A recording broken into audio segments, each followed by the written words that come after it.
Mahirap ang Airbnb, guys. Okay. Make me feel that yeah.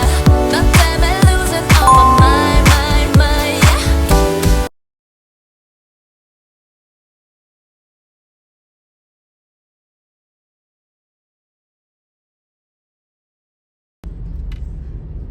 Ano yan?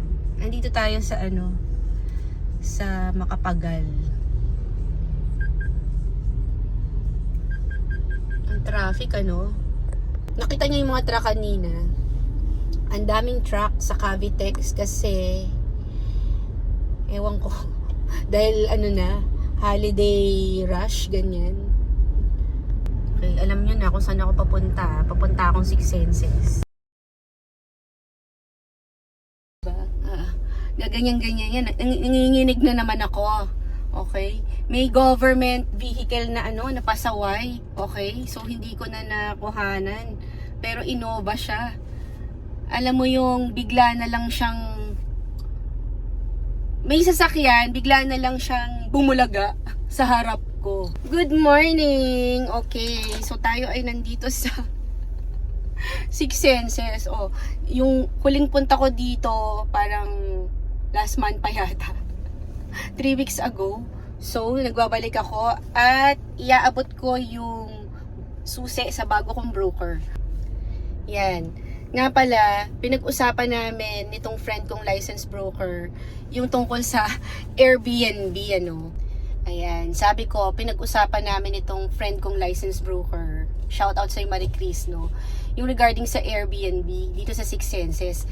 Kasi dito, pwede naman yata. Ang hindi lang talaga pwedeng ipa-Airbnb yung isang condo ko, yung Magnolia nga. So, dito pwedeng i-consider. Kaso, ang sabi niya sa akin, hindi niya maya-advise magpa-Airbnb. Mas maganda yung long-term contract pa rin.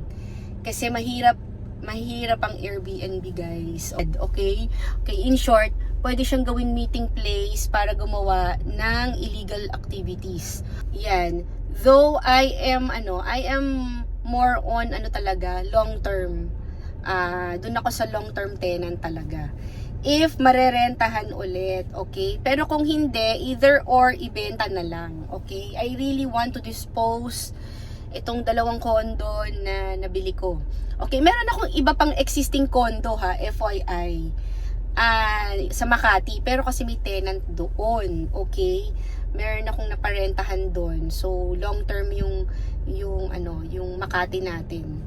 Yan. Kaya hindi ko na napapakita kasi may nakatira naman doon. Makati kasi. Okay? So, update ko na lang kayo later at aakit tayo sa unit ko. Tapos, ibibigay ko yung susi dito sa reception. Tapos, pick upin na lang ni Marie Chris. Okay? Ayan. Diba? Ibang skin natin today. Okay, pakita ko sa inyo yung suot ko. Magugulat kayo. 2013 pa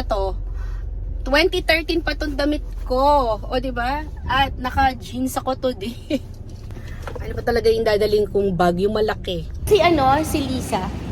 Nag-resign na siya last month. Bakit? So, ito yung outfit ko. This is from Zara. Zara 2013. Diba?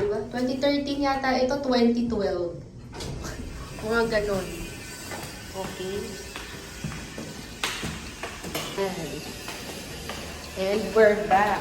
Okay. So, yung last na punta ko dito, yun yung pinapalitan ko yung diba? Yung lock. Sa locksmith. Nakulog talaga yung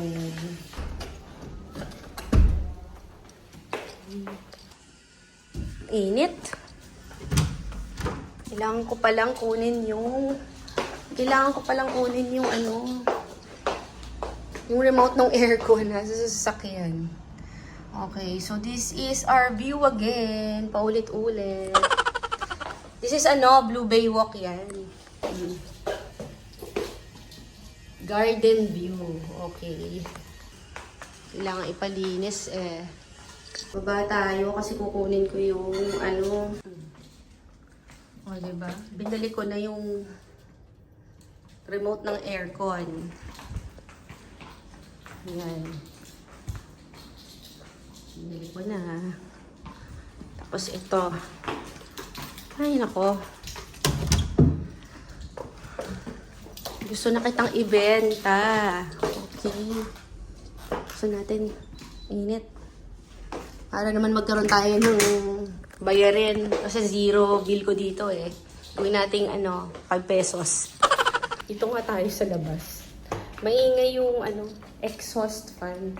Tapos, ang funny pa dito, itong jeans ko na to, di ba 2018 ko nabili. Maluwag talaga to dapat. Maluwag dapat. Hindi ko alam nung sinuot ko, naging fit siya sa akin. Hindi ako nakakatambay dito eh. Tuwing pupunta na lang ako dito, lagi na lang may tunog ng eroplano, yan, pagka wala kang sampayan, ganyan. O, diba? Yung sabitan ng kortina, gawin mo na rin sampayan. Ginagawa ko rin yan eh. Okay, at ako ay pawis na. Off ko na. Aircon.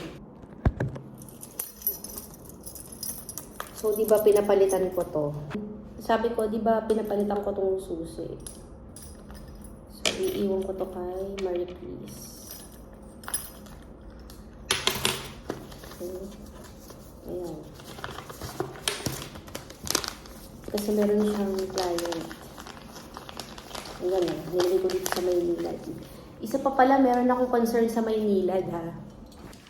Ito, shout out Maynilad, Parang naaalala ko nung September, nagbayad ako ng ng 6,800 sa Maynilad, pero wala namang masyadong gumagamit ng tubig sa bahay. Tapos, ang monthly bill ko lang talaga dapat sa bahay, 700 to 800, sometimes 500 pesos. Ganun lang. September, chinarge nyo ako ng 6,800, okay? And then you're claiming na merong leak. Kahit wala namang leak, Yan. Tapos ngayon, naka-receive ako ng bill, okay? Ang bill ko ay 5,000. 5,000, yung bill ko, 5,000. Tapos last month, hindi nyo ako siningil. 'Di ba? Ano yan? 'Di ba? Wala naman akong choice kundi bayaran. Alangan namang maputulan ako ng tubig. Huwag nyo namang gayahin si Meralco, 'di ba? Yung bigla-bigla na lang kayo nag-charge ng ganito. Ay, Diyos ko, kapagod. Okay. Shout out na lang. Mamaya tatawag ako sa customer service. I-inform ko na rin kayo. Mahirap maging mabait ngayong araw na to eh.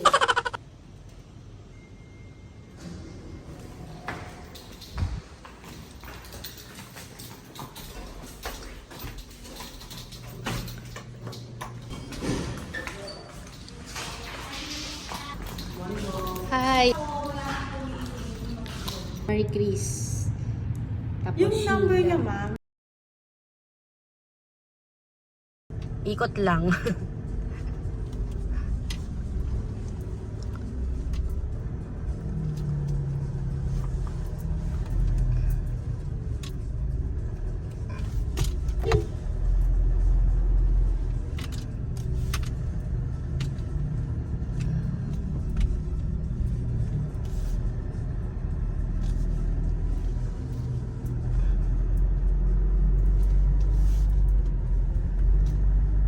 Ang init.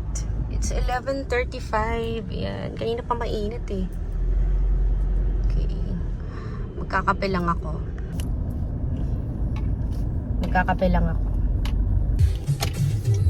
Ito, may pa-parking na sila. Okay, may pabayad na ngayon. Okay, dahil meron ditong VIP Golf.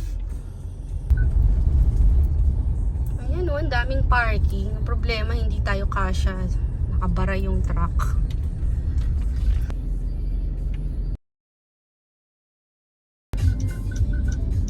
Naiinis ako. Hindi ako nakabili ng kape. Nakakainis.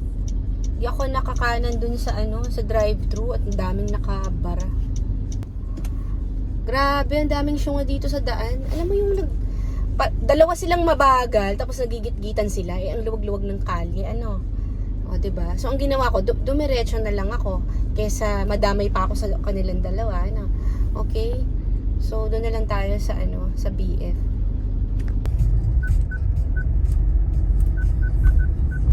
Ay, nako, hindi ko alam kung saan ako kakain.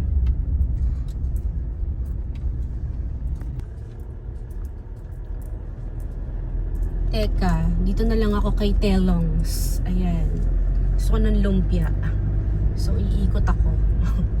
U-turn. Dito, oh. Andito tayo sa loob ng BF Resort. Okay. So, ayan yung Italia 500. Wait. Okay, nakaikot na tayo. Gusto ko ng lumpia. Okay. Dito. Nakakaloka.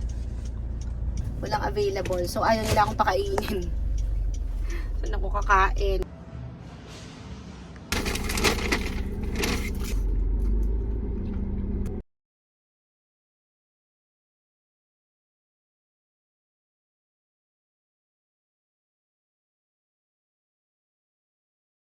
No, huwag ka umiyak.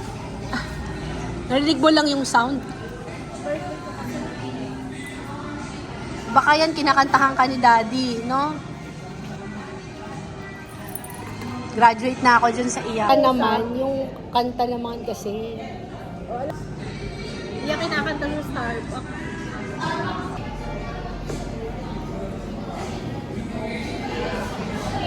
Hindi kayo kanila. Iya kinakanta sa Starbucks. Ay, maganda sa'yo, oh. eh. Hindi ko siya narinig. Ikaw lang nagsabi. Siyempre, narinig ko. Nagkukwentuhan tayo. Hindi naman basta-basta kasi tinutugtog yung mga ganyang kanta Hindi dahil, yan tinutugtog sa Starbucks. nako, yung wind of change, wag naman.